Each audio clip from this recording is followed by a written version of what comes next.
In 2023, Tyson Philpott made a catch that made the difference for the Alouettes in the Grey Cup.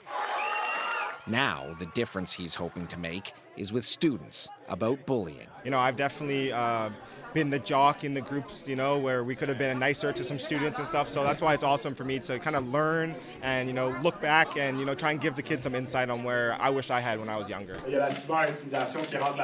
Alouettes Together at School program has worked to lower dropout rates since 1998. But this year, the team is broadening its message to include bullying. A sports locker room or a sports team is just a different social setting than an actual classroom. But just how widespread is bullying in sports? Well, according to a 2022 report, it happens in the arena and on the field quite often.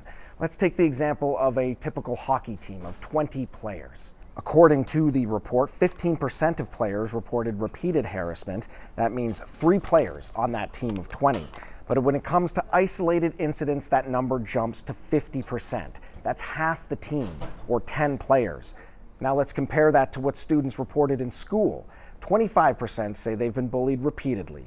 That's 1 in 4, or 5 out of every 20 students. It's really sad, and I think it is related to the fact that we are in an environment where people want to win, they want success, they want results. So sometimes people tend to transgress the limits. A lot of people are witnesses, so even when you don't say anything, you're part of it.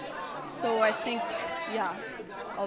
It can be hard as a witness to come forward, though. Yeah, it can be a little scary, you know? You don't want to be like the person who like stops everything and like be the main character. They're afraid to do something because they don't want to become the next target.